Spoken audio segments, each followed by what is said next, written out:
Warning, the video head deals with the storyline of the Taken King expansion. Obviously, spoilers are to follow. This is your warning. Last time in Destiny's story, the Guardians' jets the Queen was called on, they learned some history of the Fallen and ended the insurrection of the House of Wolves. Now they head off to Mars to uncover some more info about the mountainous Cabal. In missions against the Cabal, they find Rasputin is controlling an AI that used to be linked with the Warmind of Mars and prevent an attack against him by Scion Flayers. Afterwards, they track down and defeat their commander, Valus to Oryx.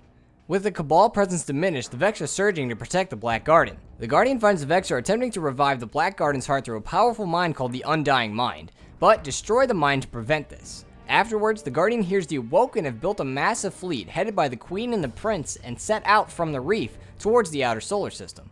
But more concerning, the tower has intercepted a Cabal signal broadcast on all open channels from their base on Phobos. The Vanguard worries this is the prelude to an attack and sends the Guardian to investigate. The Guardian lands on Phobos to find the Cabal annihilated. They proceed inside and enter a room where darkness takes form and materializes into the face of a god. Mysterious life forms resembling Cabal and Hive attack, and Zavala screams to the Guardian to escape. They make it out and return to the tower where they hear the Awoken fleet met an unknown Hive army led by a dreadnought in orbit around Saturn. The fleet was wiped out with seemingly no survivors in one blast by a mighty weapon unleashed by that dreadnought. The Vanguard debates on what the next step should be when Eris Morn informs them whom they are fighting. Oryx, the Taken King, the father of Crota, who has come to exact revenge for his son's death. They ponder on how to get past his weapon and get a Guardian on the Dreadnought when Cade cuts the meeting short, saying he needs to see about a ship. The Guardian has been working on gaining a new power to battle this new foe. Storm Trance for Warlocks, Hammer of Soul for Titans, and Shadow Shot for Hunters. Afterwards, they're contacted by Cade, who tells them of a plan, which is to mount a stealth drive onto a ship in order to land the Guardian on the Dreadnought. He hid a stealth drive on top of the colony ship in the Cosmodrome many years ago, and sends the Guardian to retrieve it. On their way, they find Oryx's possessed army, the Taken, in a fierce battle with the Devils over control of the Cosmodrome.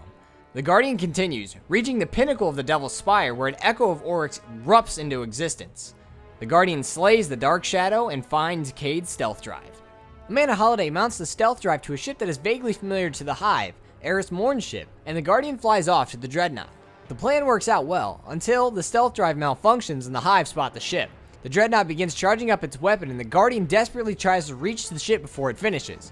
Unfortunately, the weapon fires and destroys Eris's ship, but the Guardian does make it onto the fortress. They dive into the dark caverns and destroy the energy sources of the weapon. With the weapon disabled, Cade orders them to set up a beachhead for reinforcements, and the Guardian finds the Cabal have also attacked the Dreadnought, creating a massive hull breach. The Guardian clears out this transmat zone and returns to the tower. After a congratulatory berating by Commander Zavala, the Guardian is sent back in to find out what the Cabal have found out about Oryx and the Dreadnought. The Guardian enters their ship and finds a terminal that reveals Oryx's location as being in the center of the Dreadnought, but can only be reached through something called a rupture. The Cabal have found one and just deployed a team to investigate. The Guardian gives chase, finds the Cabal team just as they get overwhelmed by Taken and Hive, and watch their Primus Taun, get taken by Oryx. But they do find the rupture. They investigate statues in an effort to activate the portal, but it sparks to life seemingly on its own, and Thrall begin pouring out. Zavala barks at the Guardian to enter the rupture, and the Guardian charges through, but is repelled by an unseen force. As Eris realizes that only Ascendant Hive can enter the portal, an echo of Oryx emerges. The Guardian destroys the shade and returns to the tower. So, to reach Oryx, the Guardian will need to travel through the rupture, but to travel through the rupture, they need to have the essence of an Ascendant Hive. Eris realizes they could use the crystals that Hive used to house their souls to do this, and luckily she knows where one is. She sends the Guardian back into the cabins of the Hellmouth into the chamber where they encountered Crota's soul. The Guardian fights with Bax, the Gravekeeper, until Oryx takes the Ogre as his own. The Guardian carves out a shard of Crota's crystal, but lose their signal to transmat out. Oryx's face materializes out of the darkness and he summons Taken to kill the Guardian. The Guardian flees and is able to make a harrowing escape with Crystal in hand before the Hive can trap them in their caverns. Now, the crystal is empty, so it won't let them pass through the rupture. They still need to fill it with the essence of an Ascendant Hive. Eris wants to send the Guardian to obtain what's left of Crota's essence, but after the last scare on the moon, and in an effort to prevent the Guardian from being ripped to shreds by Taken, Cade suggests breaking into Rasputin's bunker to get some updated stealth codes. The Guardian enters Rasputin's bunker to find the Taken have even wormed their way in here. The Guardian eliminates the blighted forces as they approach the main terminal. Here, they download the codes for Cade to make his modifications. They return to Crota's Ascendant Realm, where they find the Hive are conducting a death ritual for the prince. Thanks to the stealth codes and Cade's modifications, the Guardian sneaks all the way to the Oversoul throne, where a strange sound fills the air. The Guardian finds it is the song of two Death Singers, Ir Halak and Ir Anuk, who sing to a tune. The Guardian surmises that it contains Crota's remains and sneaks their way up to the tomb. The crystal drinks Crota's essence and begins to glow. The glow becomes so strong that it disrupts the cloaking tech, and the Guardian becomes exposed. Cade screams to get out of there, but Ghost can't get a clear signal to transmat out. The Guardian begins a fierce fight for the life, eventually being pushed to near death. However, Eris Morn suddenly speaks an incantation and manages to warp the Guardian out of danger. After another close call, the Hive Crystal is now charged with the essence of an Ascendant Hive.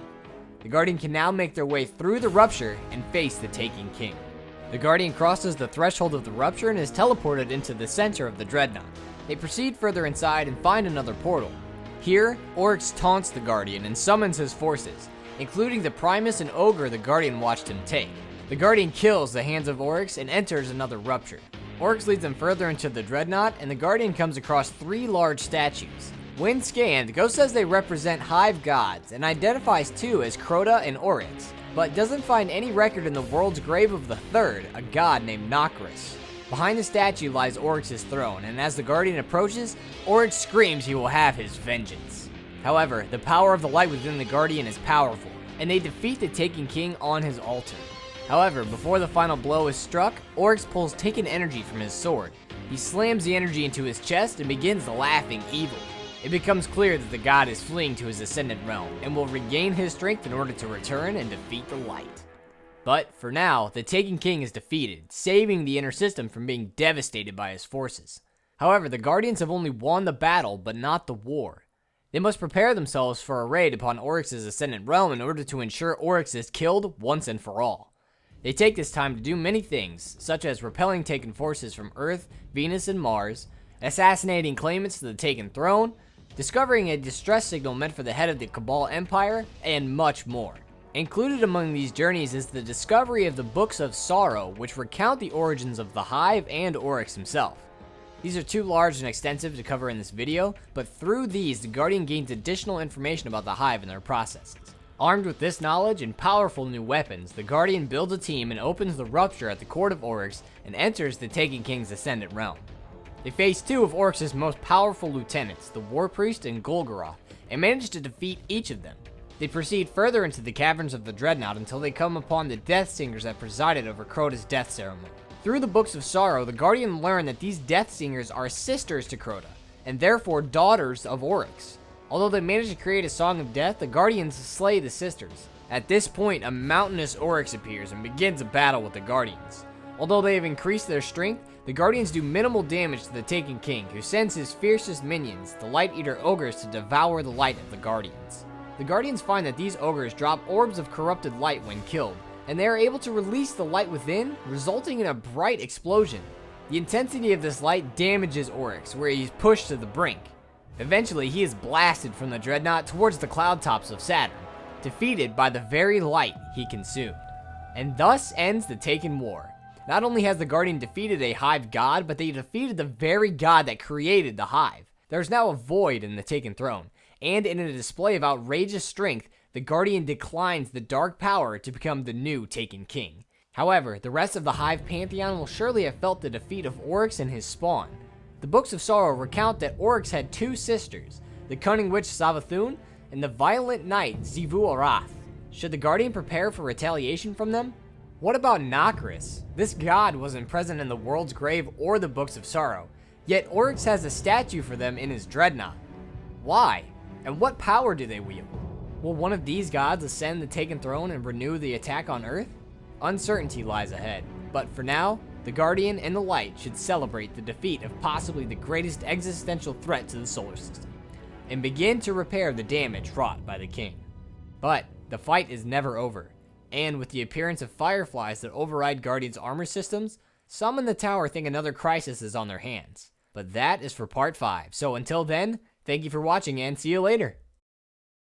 Last time in Destiny's story, the Guardian met a mysterious exo-stranger, opened communications with the Awoken in the Reef, and destroyed the Black Heart in the birthplace of the Vex. With the immediate threats to the city over, they now turn their eyes to dealing with the fallen. When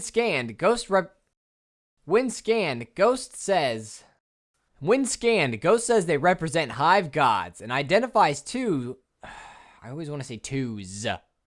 When scanned, Ghost says they represent hive gods and identifies two as oh my god. When scanned, Ghost says they represent hive gods and identifies two as Crota and Oryx. Why can't I get this? God dang it.